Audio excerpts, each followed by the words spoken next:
तो आज हम बात करेंगे अब ट्रिग्नोमेट्रिक और polar form of the complex number. अब क्या होता है भाई पोलर फॉर्म? बहुत सिंपल सी चीजें हैं, सब कुछ है ना, आप बेसिक्स आपको पता ही है। तो यहाँ पे आपको ऑफ कोर्स ओरिजिन, यहाँ पे ये पॉइंट आपका कोई कॉम्प्लेक्स नंबर को रिप्रेजेंट कर रहा होता है, let's say P x Y, यानी कि एक्स प्लस आयोटा जेड। और ये हमारा एंगल है, लेट्स से थीटा। अब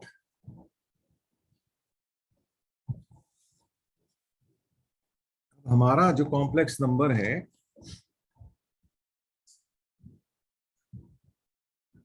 ये है आपका मॉड जेड। ये आपको पता ही है ना, ये डिस्टेंस जो है मॉड जेड होती है root of X square plus Y square.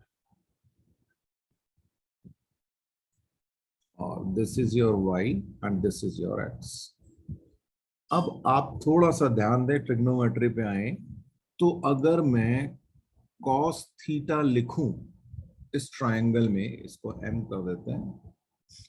चलिए, in triangle P M O, right. तो अगर मैं cos थीटा लिखूं तो क्या आएगा हमारे पास? x over mod Z. इसका मतलब क्या हो गया कि x इज इक्वल टू हो गया mod z into cos theta. ऐसे ही अगर मैं साइन थीटा लिखूं तो साइन थीटा होगा y over mod z. That means y is equal to हो गया mod z into sine theta. अच्छा, अब हमारा कॉम्प्लेक्स नंबर है x प्लस आयोटा y। रख देते हैं भाई x और y की वैल्यू। तो x की जगह आ गया mod Z cos theta plus iota, y की जगह आ गया mod Z sine theta. Mod Z ले लिया कॉमन तो आपके पास आ गया cos theta plus iota sine theta. ठीक है, या हम इसको कैसे लिख देते हैं, ऐसे भी लिख देते हैं कई बार, r into cos theta plus iota sine theta. तो आर क्या हो गया?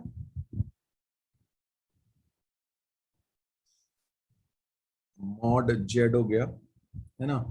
अच्छा, थीटा तो आपको पता ही है, आर्ग्यूमेंट ऑफ जेड है ही। अच्छा, कई बार, अच्छा ये भी कई बार शॉर्ट फॉर्म लिखने की कोशिश करते हैं, तो हम उसको लिख देते हैं आर या मॉड जेड सिस थीटा। ठीक है, ऐसे लिख देते हैं CIS और अंदर लिख देते हैं थीटा। कोई बात है, आलस है बेसिकली, और उसको एक शॉर्टर फॉर्म रिप्रेजेंट करने का तरीका ये सिस थीटा। सिस मतलब सी जो है वो क्या है, आपको कॉस बता रहा है। आई ऑफ कोर्स आपका कॉम्प्लेक्स है ना। और एस क्या है आपका? साइन। तो basically cos theta plus iota sine theta की जगह हमने सिस लिख दिया बेसिकली। तो बहुत बार इस तरह का रिप्रेजेंटेशन भी यूज होगा, पर कोई दिक्कत नहीं है। अगर आपको याद है तो बढ़िया, नहीं है तो कोई टेंशन नहीं है। कंपटीशन में जनरली बहुत ज्यादा सिस को यूज नहीं करते, क्योंकि उनको भी पता होता है कई बार बच्चे जो है इसको इस वे में याद नहीं करते। पर क्विक कैलकुलेशन के लिए कई बार स्टूडेंट जो है इस चीज को यूज करते हैं, तो मैंने आपको बता दिया भाई सिस थीटा भी हम इसको लिख सकते हैं। चलिए, यहां तक बताइए, कोई दिक्कत हो तो आप लोगों को। अब ये तो हमने जैसे फर्स्ट क्वाड्रेंट में लेके दिखा दिया, ठीक है। सेकंड, थर्ड, फोर्थ क्वाड्रेंट में बिल्कुल वही एंगल का जो कैलकुलेशन, हम जो आर्गुमेंट निकालते थे अल्फा निकाल के, जो हमने लास्ट लेक्चर में सीखा, बिल्कुल वही सब सिस्टम चलेगा। तो मुझे उसको रिपीट करने की जरूरत नहीं है। तो आप क्या करेंगे, पहले नॉर्मली अल्फा निकाल लेंगे।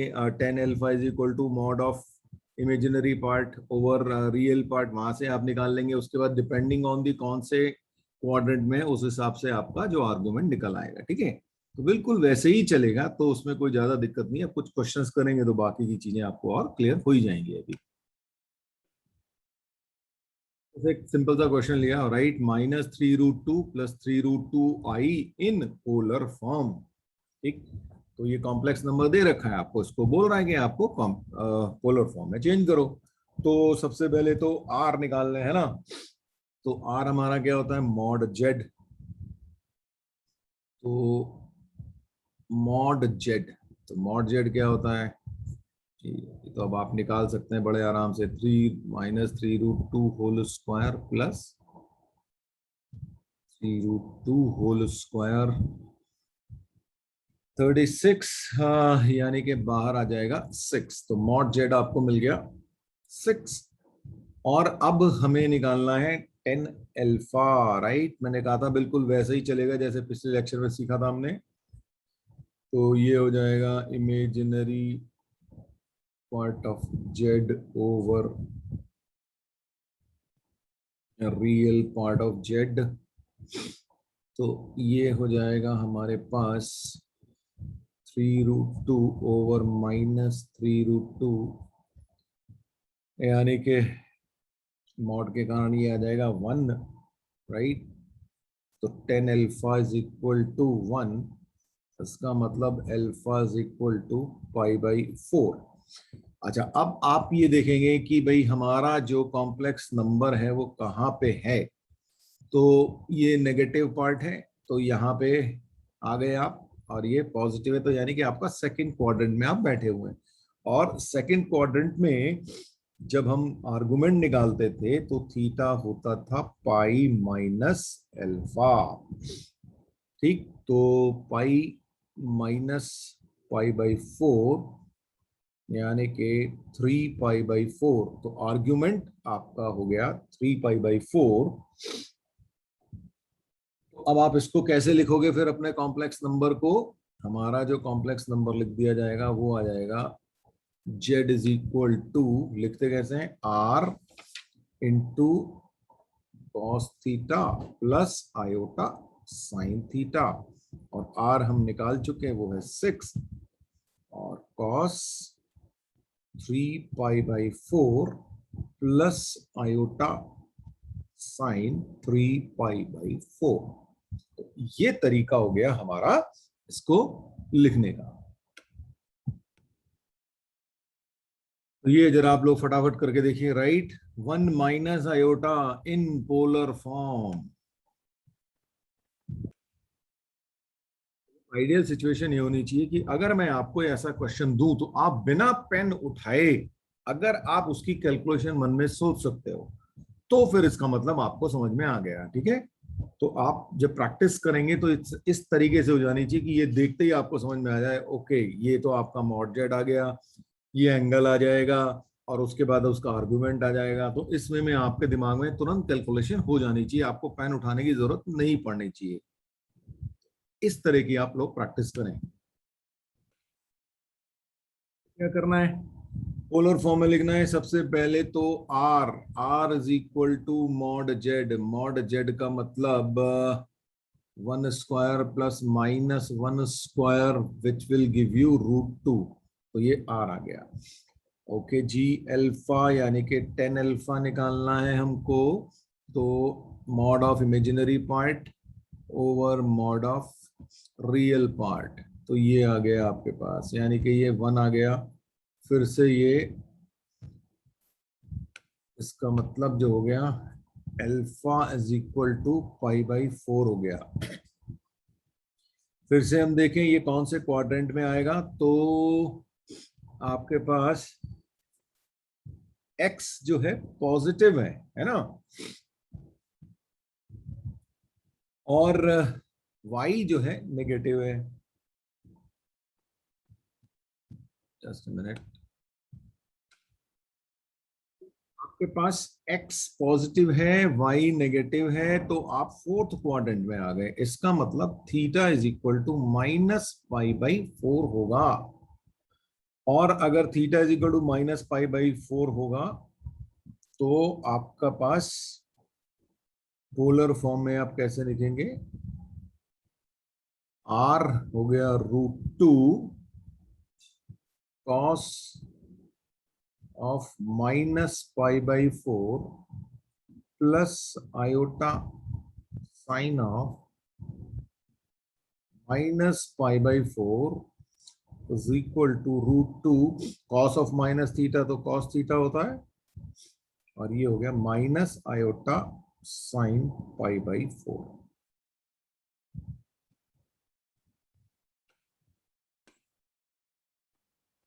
इन सबको आप पहले रेशनलाइज करेंगे, उसके बाद ही आंसर निकालेंगे। देखो आप ये कर चुके हैं ना रेशनलाइजेशन वाले, तो rationalisation should not be a problem for you. और फिर जब आपका पास कॉम्प्लेक्स नंबर प्रॉपर फॉर्म में आ जाएगा, तो उसके बाद आप उसको पोलर फॉर्म में कन्वर्ट कर लेंगे। फोर्थ क्वेश्चन और लिख दिया आपके लिए। अच्छा, अब यहाँ पे देखो, इसमें क्या हो रखा है कि डिनोमिनेटर में आपको cos pi by 3 plus iota sine pi by 3 दे रखा है। इससे देख के कंफ्यूज होने की जरूरत नहीं है, आपको cos पाई बाई 3 और साइन पाई बाई 3 की वैल्यूज पता है। वो जैसे ही रखोगे तो ये आपका एक सिंपल फॉर्म में कन्वर्ट हो जाएगा। फिर आप रैशनलाइज करेंगे, वहां से आप इसको प्रॉपर कॉम्प्लेक्स नंबर लिख पाएंगे, और फिर उसके बाद आप सॉल्व करेंगे। तो थोड़ा सा अच्छा क्वेश्चन है, इनकेस नहीं हो पाया तो आप मुझे बता दीजिएगा, मैं आपको नेक्स्ट क्लास में इसको सॉल्व कर दूंगा, ठीक है। जरा एक समझने की कोशिश करते हैं कि अगर कोई आपके पास कॉम्प्लेक्स नंबर है और उसको अगर हम आयोटा से मल्टीप्लाई करें तो क्या होगा। तो अब देखिए, मान लेते हैं हमारे पास कॉम्प्लेक्स नंबर है z is equal to r cos theta plus iota sine theta, ठीक है। अब मैं इस कॉम्प्लेक्स नंबर को आयोटा से मल्टीप्लाई करूं तो मेरे पास क्या आ जाएगा, आयोटा इंटू जेड आ जाएगा। अब आयोटा इंटू जेड का मतलब क्या हो जाएगा, इधर भी आयोटा से मल्टीप्लाई कर देते हैं, r cos theta plus iota sine theta, ठीक है। अच्छा, अब इस आयोटा को अंदर भेज देते हैं तो क्या हो जाएगा, r iota cos theta plus iota square sine theta, ठीक है। ये बन गया। अब क्या हो रहा है, आर, अच्छा आयोटा स्क्वायर तो होता है -1, तो ये हो गया i cos theta minus sine theta. ये सिचुएशन आ गई। इसको अब हम कैसे लिख दें भाई, हमारे को तो basically something plus iota into that other thing होना चाहिए, है ना। तो हम इसको लिखेंगे minus sine theta plus iota cos theta. पर हमारी जो पोलर फॉर्म होती है उसके अंदर पहले कॉस आना चाहिए plus iota into sine theta आना चाहिए। तो अब इस सिचुएशन ये है कि भाई इसको कैसे चेंज करें, तो ट्रिग्नोमेट्री इज ऑलवेज देयर। तो आपको पता है cos of pi by 2 plus theta जो होता है वो माइनस साइन थीटा होता है ना, plus iota sine pi by 2 plus theta, ये भी ये आपका कॉस थीटा होता है। तो आगे हमारा स्टैंडर्ड फॉर्म में cos pi by 2 plus theta. तो बेसिकली हुआ क्या,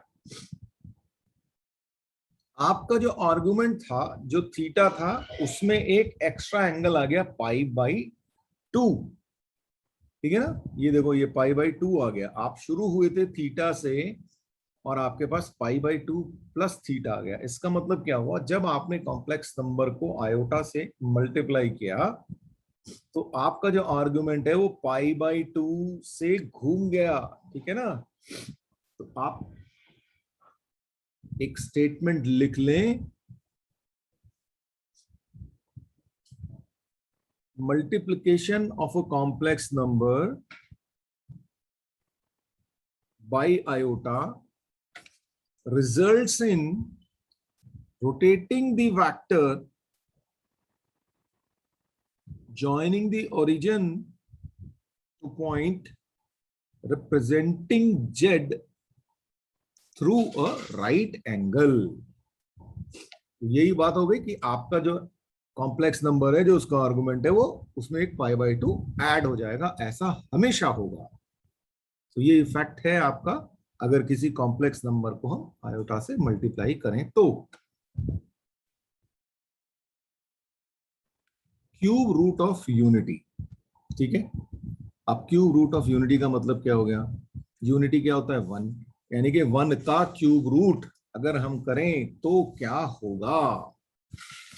तो अब हम अगर क्यूब रूट निकालना है तो हम क्या करें भाई, हम ये लिख देते हैं कि भाई x cube is equal to 1 है मान लीजिए। तो इसको, इस इक्वेशन को अगर हम सॉल्व करने की कोशिश करें तो देखते हैं क्या होगा। तो x cube is equal to 1, तो इसका मतलब क्या हो गया कि x cube minus 1 equal to 0 हो गया। अच्छा, इसके फैक्टर क्या होते हैं भाई, a cube minus b cube का फॉर्मूला लगा रहा हूं मैं, x minus 1 x square plus x plus 1 equal to 0। इसका मतलब क्या हो गया कि इसका मतलब तो हो गया एक्स इज इक्वल टू 1 और x square plus x plus 1 equal to 0। अच्छा, अब ये क्वाड्रेटिक है, इसको हम सॉल्व कर सकते हैं यूजिंग द क्वाड्रेटिक फॉर्मूला। तो उसको अगर हम सॉल्व करेंगे तो आपके पास क्या आ जाएगा, आपके पास आ जाएगा -1 माइनस रूट 3i ओवर 2, और दूसरा आ जाएगा -1 प्लस रूट 3i ओवर 2। देखो करके देखो क्वाड्रेटिक आ रहा है कि नहीं आ रहा है। चलो आप लोग एक बार ट्राई करो। हमने की थी इसीलिए मैंने यहाँ पे सॉल्व नहीं किया आपके लिए। बेसिकली आपके पास क्या हो गया, x इज इक्वल टू 1 और दिस, ठीक है, ये 3 आ गए। तो यानी कि क्यूब रूट ऑफ यूनिटी अगर आप बात करें तो आपको 3 आंसर मिले, ठीक है। अब इनमें से क्या करें, 1 तो है ही, एक को ओमेगा बोल देते हैं और एक को ओमेगा स्क्वायर बोल देते हैं, ठीक है जी। तो अब अच्छा, इसमें ये भी कोई टेंशन नहीं है, आप किसी को भी ओमेगा बोल सकते हो। तो जैसे ही आप किसी एक को ओमेगा बोलोगे दूसरे वाला ऑटोमेटिकली ओमेगा स्क्वायर आ जाएगा। कैसे भाई, आप करके देख लो। मान लेते हैं कि मैंने ओमेगा जो है इसको बोल दिया -1 प्लस रूट 3 आयोटा ओवर 2, ठीक है जी। तो आप क्या आप चेक कर सकते हैं कि omega square is equal to -1 minus root 3i over 2 हो जाएगा। चेक करके बताओ मुझे, उसको स्क्वायर करके देखो ऐसा हो रहा है कि नहीं हो रहा। देखो, हमने ये कह दिया कि भाई ओमेगा जो है, omega is a root of x cube is equal to 1, right. ये हमने बोला क्योंकि हमने तो 3 निकाले थे, उसमें से एक ओमेगा बोला हमने, तो हमने कहा कि omega is a root of x cube is equal to 1। तो अगर ये इसका रूट है तो उस इक्वेशन को सेटिस्फाई करेगा।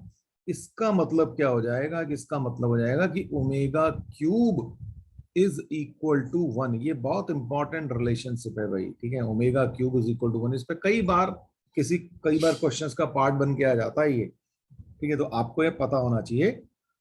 तो omega cube is equal to 1, ठीक है। तो अब आपके पास यूनिटी के 3 रूट्स हैं, 1 ओमेगा एंड ओमेगा स्क्वायर।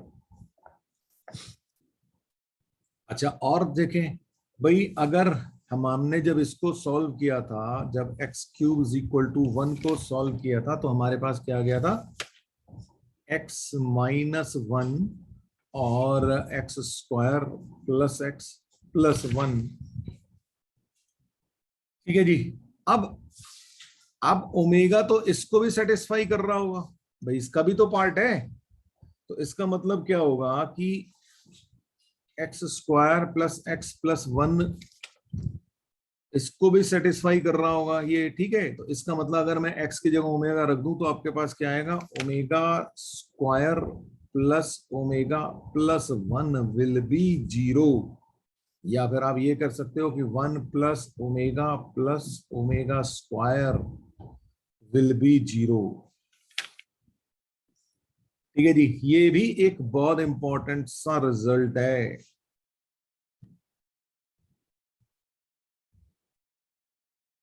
ये आपको याद होने चाहिए, omega cube is equal to 1 और 1 plus omega square equal to 0। ये काफी क्रिटिकल है, इनको आप नोट कर लें। अच्छा, और देखो, हमारे पास जो है x cube is equal to 1 से हम शुरू हुए थे, ठीक है। इसका एक सॉल्यूशन है ओमेगा, ठीक।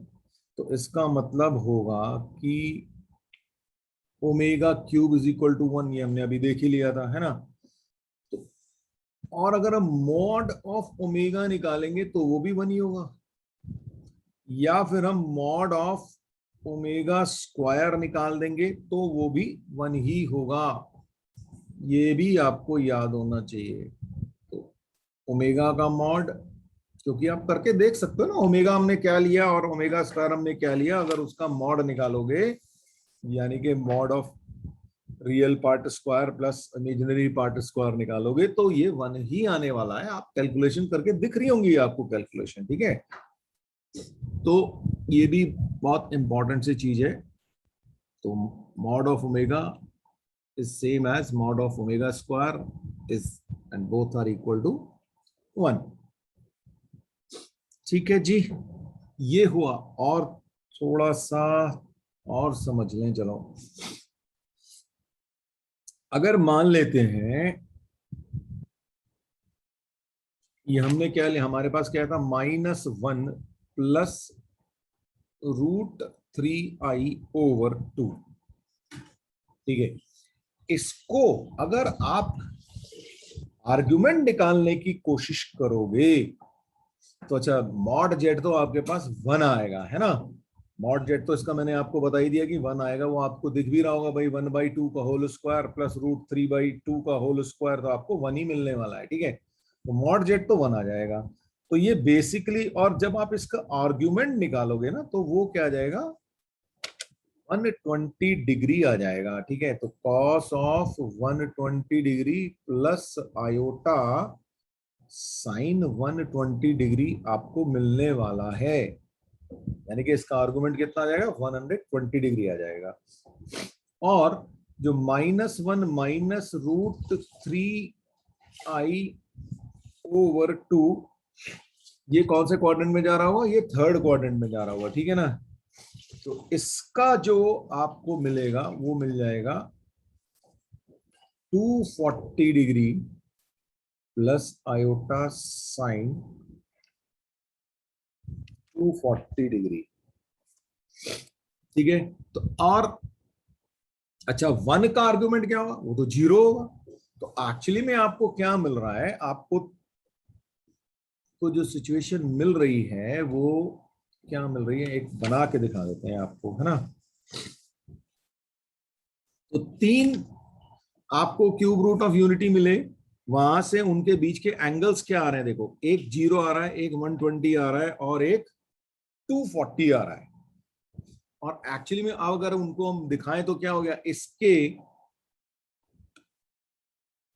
और इसके बीच में भी तो 120 का ही गैप है, और 1 का जो आर्गुमेंट है 0, उसके बीच में भी 120 का ही गैप है। यानी कि तीनों जो आपके पास कॉम्प्लेक्स नंबर आएंगे, उन तीनों के बीच में जो एंगल बन रहा होगा वो 120 डिग्री का मिल रहा होगा। यानी कि 1 ओमेगा और ओमेगा स्क्वायर, उन तीनों के बीच का जो एंगल होगा वो 120 डिग्री होगा।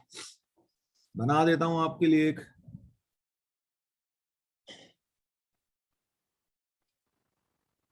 अगर मैं कॉम्प्लेक्स नंबर बनाऊं तो क्या होगा, ये तो आपका हो गया, यहां पे क्या होगा 1,0, है ना।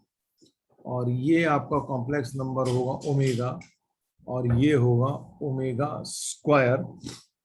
तो ये जो एंगल है ये 120 डिग्री, ठीक है। और क्योंकि हमने कहा कि भाई इसका जो आर्गुमेंट है ये आ जाएगा 240, ठीक है, ये 240 डिग्री होगा। तो इन दोनों के बीच में जो एंगल होगा वो भी 120 डिग्री होगा।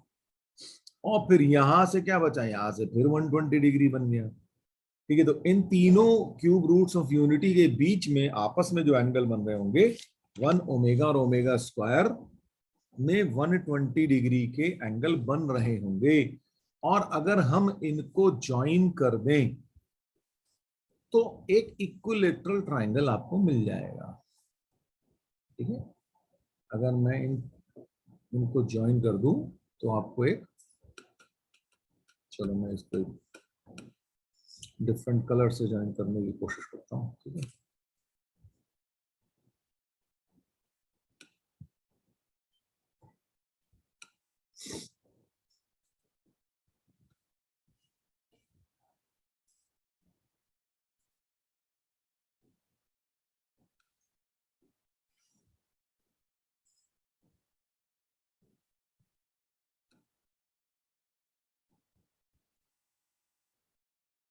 तो ये जो ग्रीन वाला जो एंगल है ट्राइंगल, बेसिकली ये आपका एक इक्विलेटरल ट्राइंगल होगा।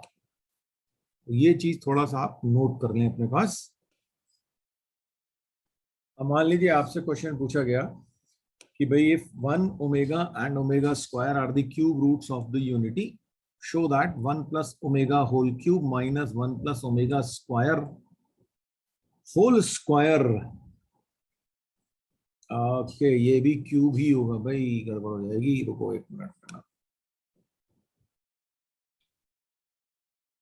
ये भी क्यूब ही होगा, तो ये इक्वल टू 0 आपको प्रूव करना है।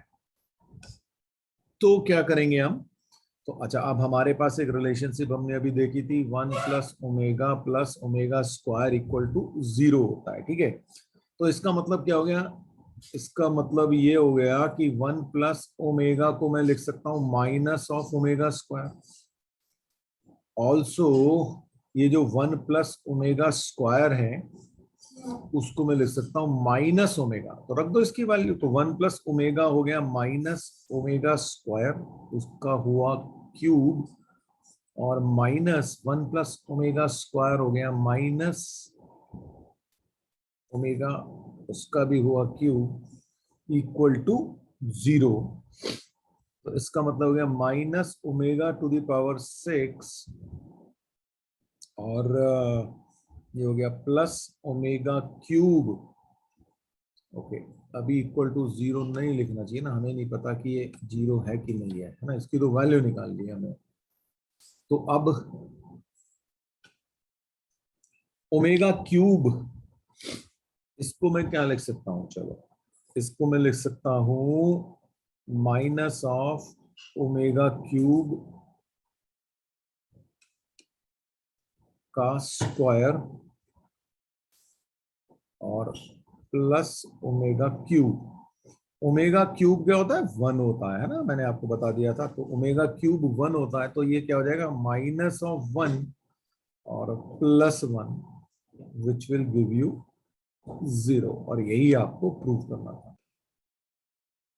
एक और क्वेश्चन देखते हैं। If 1 omega omega square are cube root of unity, show that x minus y into x omega minus y into x omega square minus y is equal to x cube minus y cube.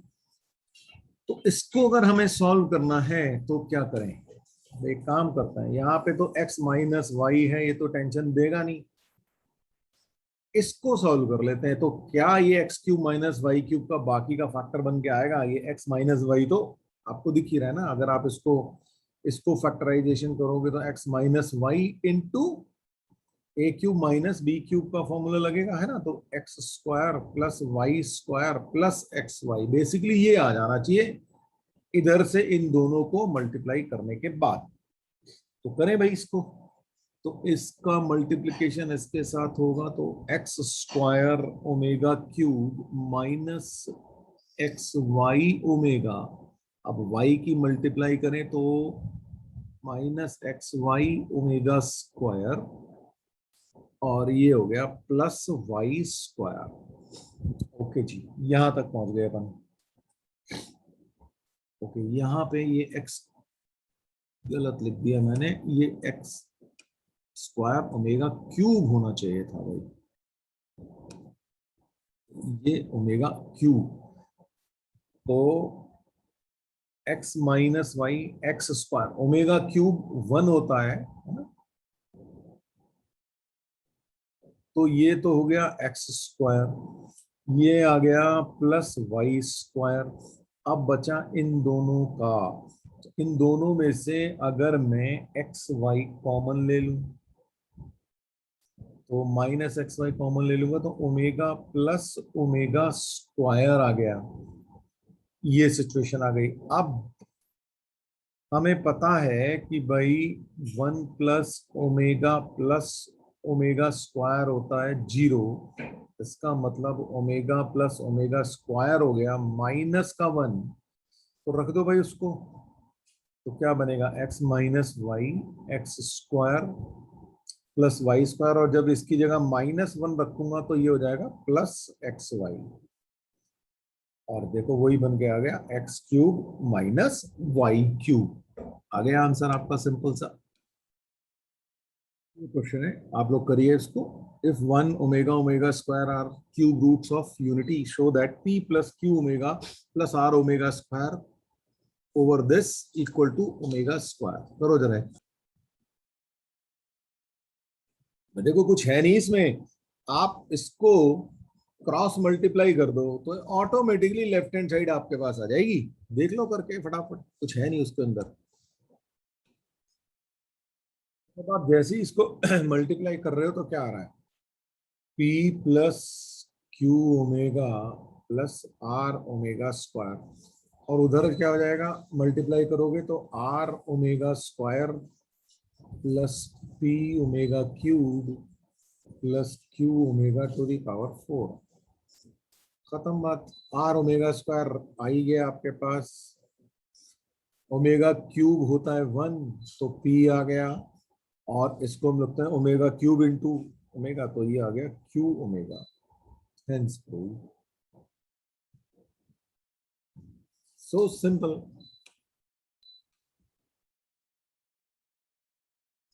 अब एक question आपके homework के लिए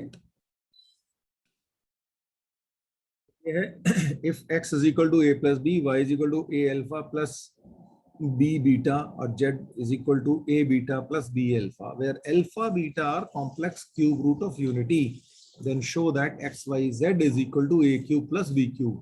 अच्छा, इसमें कुछ नहीं करना आपको। इसने कह दिया अल्फा बीटा जो है complex cube root of unity है, तो इसको ओमेगा मान लो और इसको ओमेगा स्क्वायर मान लो, और फिर कैलकुलेट करोगे तो वही आपका आंसर आ जाएगा। करिएगा इसको आप लोग। Let's say a question. Show that root of -1 minus again root of -1 minus again root of -1 and so on up to infinity।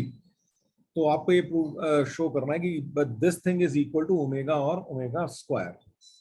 ठीक है, तो ये बहुत सिंपल सा होता है, आपको पता ही ऑलरेडी है ना। तो इसको हम क्या कहते हैं, इसको x मान लेते हैं। तो x इज इक्वल टू, यहाँ पे x इज इक्वल टू इसको मान लिया। ठीक है, तो क्या होगा, अब इसको हम लिख सकते हैं -1 और -x।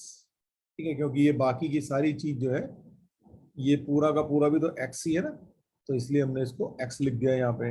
इसका करने का तरीका यही होता है ना, स्क्वायरिंग कर दिया आप तो क्या हो जाएगा, x square is equal to -1 minus x. इसका मतलब क्या हो जाएगा कि x square plus x plus 1 equal to 0। और इसका मतलब क्या हुआ, इसके रूट्स होते ही ओमेगा और ओमेगा स्क्वायर है। तो यही आपको प्रूव करना था। यहीं से तो निकाले थे हमने, x square plus x plus 1 से, है ना। सिंपल सा क्वेश्चन है, show that 1 plus omega into 1 plus omega square into 1 plus omega to the power 4 into 1 plus omega to the power 8। और ऐसा कब तक चल रहा है, अप टू 2n टर्म्स तक चल रहा है। और उस ये this whole thing on the left hand side will be equal to 1, ऐसा हमें प्रूव करना है। तो भाई क्या करा जाए, तो इसको तो पहले तो ये ओमेगा की पावर 4 ओमेगा की पावर 8 को देख लेते हैं भाई क्या होता है। ओमेगा की पावर 4 क्या होगा, ओमेगा क्यूब इंटू ओमेगा, ये तो ओमेगा ही हो जाएगा।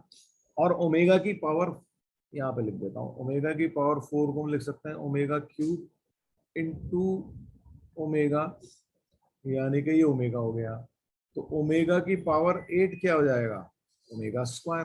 तो ऐसे ही हम आगे बढ़ते चले जाएंगे। तो अब हम जो हमारी लेफ्ट हैंड साइड है वो क्या किस तरह से दिखेगी आपको, 1 + ओमेगा स्क्वायर, और अगले वाले दो टर्म में भी क्या आएगा, 1 + ω इंटू 1 + ω²। और इनफैक्ट ये 2n टर्म्स, ठीक है, यहां तक बन गया। अब आप देखो आगे भी ऐसा ही चलता चला जाएगा, 1 + ω इंटू 1 + ω², ऐसे ही चलता चला जाएगा ये। तो क्या होगा अगर मैं देखो इसको एक टर्म मान लूं और इसको एक टर्म मान लूं, तो हमारी टोटल 2n टर्म्स थी, अब हमने दो दो के पेयर बना लिए, तो इससे क्या मतलब होगा, टोटल n टर्म्स हो जाएंगी। तो इसका मतलब ये हो जाएगा कि मैं ऐसे लिखता हूं 1 + ω इंटू 1 + ω², ये एक टर्म, राइट, इंटू 1 + ω इंटू 1 + ω²।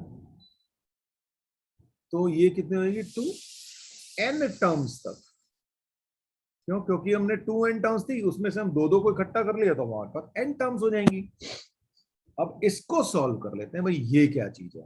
तो 1 + ω, अभी हमने देखा था ना, 1 + ω + ω² होता है 0, तो 1 + ω हो गया -ω², और ऐसे ही 1 + ω² हो गया -ω।